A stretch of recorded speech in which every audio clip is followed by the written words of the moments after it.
The trade relationship between the European Union and the United States has long been a cornerstone of the global economy. This partnership has not only facilitated the exchange of goods and services, but has also fostered innovation, investment, and economic growth on both sides of the Atlantic. These two economic powerhouses share historical ties dating back to the post-World War II era, when they worked together to rebuild and stabilize the global economy. They are united by democratic values, a commitment to free trade principles, and a shared vision of a prosperous and stable world. However, recent years have witnessed mounting tensions and a resurgence of protectionist measures, casting a shadow over this vital partnership. These tensions have been fueled by political shifts, economic challenges, and differing approaches to trade policy. The US imposition of tariffs on steel and aluminium imports from the EU has been a significant flashpoint, leading to a series of retaliatory measures. Brussels responded with countermeasures of its own, highlighting fundamental disagreements over trade policy and the rules-based international trading order. These actions have underscored the fragility of the transatlantic trade relationship. This essay delves into the complexities of the ongoing EU-US trade dispute, providing a comprehensive analysis of the factors at play. It examines the origins of the conflict, tracing back to historical grievances and evolving economic policies. The essay also explores the retaliatory measures taken by both sides, which have escalated the situation and created uncertainty for businesses and consumers. Furthermore, it discusses the broader implications for the global economy, including potential disruptions to supply chains, increased costs for consumers, and the risk of a prolonged trade war. It will also explore the EU's perspective on these developments, emphasizing its commitment to dialogue and multilateralism. The EU remains steadfast in its defense of a rules-based approach to trade, aiming to protect the interests of its businesses and citizens while seeking constructive solutions. The essay argues that while challenges remain, a negotiated solution that addresses shared concerns and upholds the principles of fair trade is in the best interest of both the EU and the US. By working together, these two economic giants can overcome their differences and continue to drive global prosperity. The seeds of the current trade dispute were sown in 2018 when the Trump administration launched investigations into steel and aluminium imports under Section 232 of the Trade Expansion Act of 1962. This rarely used provision allows the US government to impose tariffs or other trade restrictions on national security grounds. The investigations concluded that imports of steel and aluminium, including those from the EU, posed a threat to US national security by undermining domestic production and weakening the country's industrial base. The EU, along with other major trading partners, vehemently contested these findings, arguing that their exports did not pose any genuine threat to US national security. They pointed out that the US steel and aluminium industries were already heavily protected by existing tariffs, and that global overcapacity, largely driven by non-market practices in other countries, was the real issue at hand. The EU also argued that the Section 232 investigations were a thinly veiled attempt to protect US producers from foreign competition, and that the national security justification was being misused to pursue protectionist goals.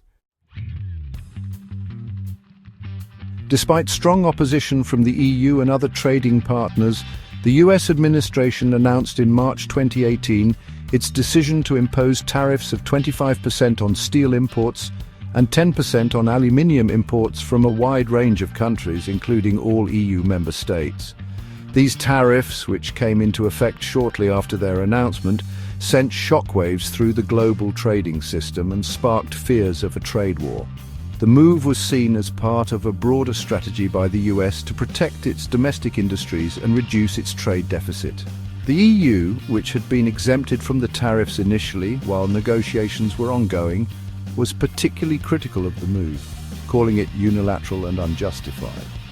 European leaders argued that the tariffs would not only harm their economies but also disrupt global supply chains. The EU argued that the US tariffs were not only harmful to its own economy but also violated World Trade Organization rules, which prohibit discrimination between trading partners and the imposition of tariffs above agreed-upon levels. The EU's stance was supported by many economists who warned that such protectionist measures could lead to a tit-for-tat escalation, ultimately hurting consumers and businesses on both sides of the Atlantic. Brussels immediately launched a formal challenge against the US tariffs at the WTO, arguing that they were incompatible with the organization's rules and that the US had failed to provide any evidence to support its national security claims. The legal battle at the WTO was expected to be lengthy and complex, involving detailed arguments and counter-arguments from both sides. The EU also made it clear that it would not hesitate to take countermeasures to protect its own interests if a negotiated solution could not be found. These countermeasures could include imposing tariffs on a range of US products, thereby escalating the trade conflict further. The situation underscored the fragility of international trade relations and the potential for significant economic fallout. The EU's response to the US steel and aluminium tariffs was swift and multi-pronged, reflecting a balance between the need to defend its economic interests and a desire to avoid a full-blown trade war. The European Union, understanding the gravity of the situation, acted with both urgency and precision. This was not just about protecting their industries, but also about sending a clear signal to the international community that they would not be passive in the face of economic aggression. Brussels maintained its commitment to dialogue and a negotiated solution, but also made it clear that it would not stand idly by. While its industries and workers were subjected to unfair trade practices, the EU's strategy was to keep the channels of communication open, emphasizing the importance of diplomacy and cooperation. However, they were equally prepared to take decisive action if necessary, ensuring that their response was both firm and fair. The EU's response can be broadly characterized by two key elements: measured retaliation through carefully calibrated countermeasures and a firm stance in defense of the rules-based international trading system. This dual approach was designed to protect the integrity of global trade norms while also safeguarding European economic interests. By doing so, the EU aimed to set a precedent for how such disputes should be handled in the future. Recognizing the interconnectedness of global trade and the potential for escalation, the EU opted for a measured approach to retaliation, targeting a limited range of US products with tariffs designed to inflict economic pain while minimizing disruption to European businesses and consumers. This careful selection of products was intended to send a strong message to the US while avoiding a broader economic fallout that could harm both sides. The EU's countermeasures were also carefully calibrated to comply with WTO rules, allowing Brussels to maintain the moral high ground and strengthen its case against the US at the WTO. By adhering to international regulations, the EU demonstrated its commitment to a fair and just trading system, reinforcing its position as a defender of global trade norms.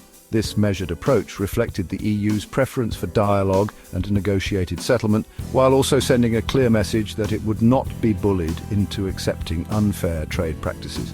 The EU's actions were a testament to its resilience and strategic thinking, showcasing its ability to navigate complex trade disputes with both strength and diplomacy.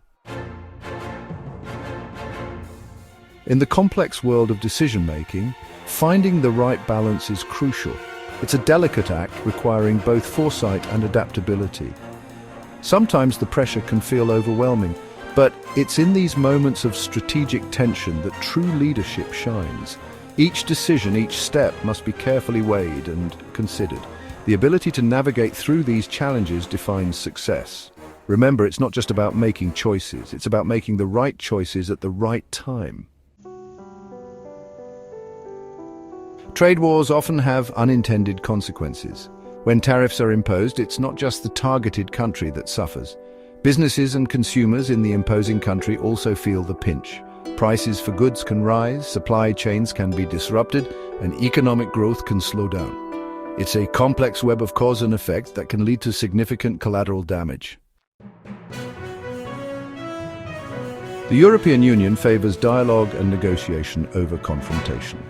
They believe in resolving disputes through established international institutions like the World Trade Organization. By engaging in constructive discussions, the EU aims to find mutually beneficial solutions that uphold the principles of free and fair trade. This approach not only helps in de-escalating tensions, but also fosters long-term cooperation and stability. Overcapacity in industries like steel and aluminium is a global challenge. Excess production leads to market distortions and can result in unfair trade practices. To address this, countries need to work together to find balanced solutions. This involves not only reducing excess capacity, but also ensuring that trade policies are fair and transparent. It's a delicate balance that requires international collaboration and commitment. Moving towards a fair and rules-based trading system is essential for global economic stability. This means adhering to international trade laws and agreements, ensuring transparency and promoting fair competition. By doing so, countries can create an environment where businesses can thrive, innovation can flourish, and consumers can benefit from a wider range of choices at competitive prices. It's a vision of trade that benefits everyone.